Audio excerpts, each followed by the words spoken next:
Start. महोदय, भारत की आज़ादी के बाद की सबसे बड़ी गलती अगर मानी जाए तो वह है भाषाई आधार पर राज्यों का बंटवारा। जो बीज उस वक्त बोया गया था, आज उसके फल दिखाई देने लगे हैं। भारत कभी भी एक देश नहीं था, वह कई देशों का एक समूह था। अंग्रेज आए तो उन्होंने अपनी प्रशासनिक जरूरतों को पूरा करने के लिए कई कदम उठाए। उन कदमों का एक नतीजा यह निकला कि भारत एक इकाई के रूप में सामने आया। लेकिन आज़ादी मिलते ही हिंदुस्तान की नई सरकार ने दूरदर्शिता से काम नहीं लिया और भाषाई आधार पर राज्यों का बंटवारा किया। बुनियादी गलती यह हुई कि जो पहले अलग अलग मुल्क थे, राज्यों के बंटवारे ने करीब करीब वैसी ही हालत फिर पैदा कर दी। यही कारण है कि आज कई राज्य ऐसे दिखाई देते हैं जो बिल्कुल नियंत्रण में नहीं हैं। इसी बंटवारे का नतीजा है कि कई राज्य आर्थिक रूप से पिछड़े रह गए। दरअसल होना यह चाहिए था कि प्रशासनिक दृष्टि से राज्यों का गठन होगा। इस संबंध में भाषाई आधार बिल्कुल गलत था। इसके बजाय अगर देश की छोटी छोटी इकाइयों में बांट देते तो उससे प्रशासनिक सहूलियत भी होती और सत्ता का विकेंद्रीकरण भी आसान होता। इससे सबसे बड़ा फायदा यह होता कि इन इकाइयों का सरकार से सीधा संबंध होता और ये आर्थिक रूप से पिछड़ी नहीं रहती। आज किसी भी समस्या को उठाकर देखिए, वह भाषाई आधार पर राज्यों के बंटवारे से जुड़ी हुई हैं। सारी अंतर्राज्यीय समस्याओं की जड़ में एक ही कारण नजर आता है। आज़ादी के बाद दूसरी बड़ी भूल यह हुई कि देश ने और देश को चलाने वाले कर्णधारों ने गांधी जी की एक महत्वपूर्ण बात को अमली जामा नहीं पहनाया।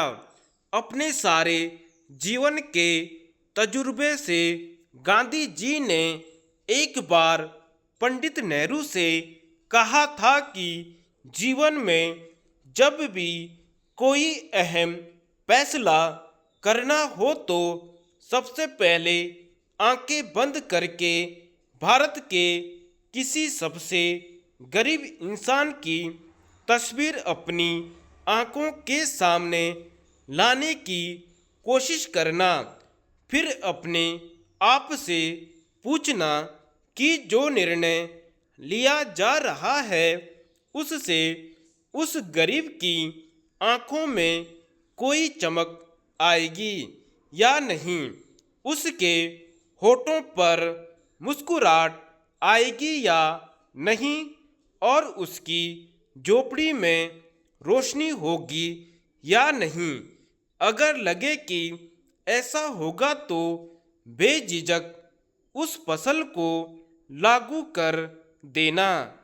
लेकिन अगर लगे कि नहीं, ऐसा नहीं होगा, रोशनी पहले अमीर के महल में आएगी और फिर छन छन कर गरीब तक पहुंचेगी, तो फैसले पर अमल रोक देना। लेकिन यह दुर्भाग्य ही कहा जाएगा कि देश चलाने वाले इस सरल सी बात को भूल गए।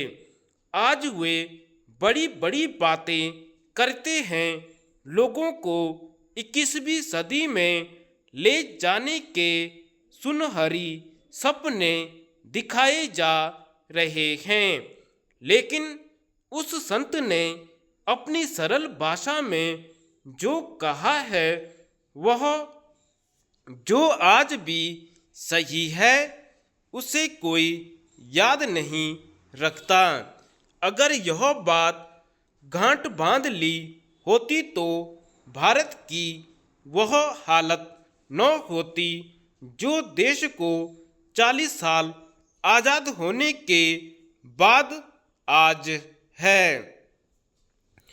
आज़ादी के बाद भारत में बांधों और कल कारखानों का तो बहुत निर्माण हुआ, लेकिन हम मनुष्य के निर्माण का कार्य भूल गए। मनुष्य का निर्माण होता है उसके चरित्र से। गांधी जी ने राजनीति का आधार ही मनुष्य के चरित्र को बताया था। वास्तव में भारतीय नागरिक को यह बताना जरूरी था कि केवल अधिकारों की मांग करना ठीक नहीं, अधिकारों के साथ साथ वे कर्तव्य की पूर्ति का ध्यान भी रखें। हमारे देश की कमी है कि प्रत्येक नागरिक अपने अधिकार की बात तो करता है, परंतु उसका कर्तव्य क्या है इसका ध्यान नहीं रखता। कर्तव्य और अधिकार लोकतंत्र की दो टांगें हैं। लोकतंत्र तभी अच्छी तरह से चल सकता है जब नागरिक इन दोनों को बराबर समझे।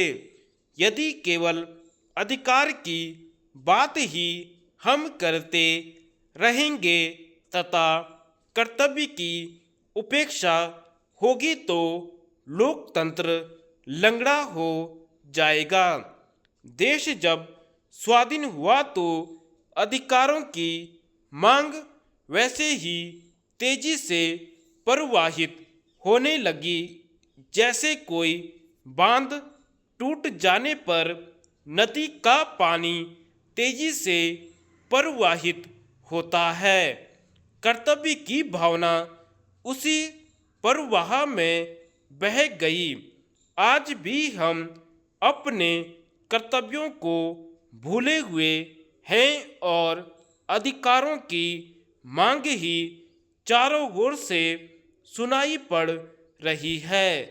यही कारण है कि हमारे देश के लोकतंत्र से आज भी वह आशा पूरी नहीं हो पा रही है जो होनी चाहिए थी।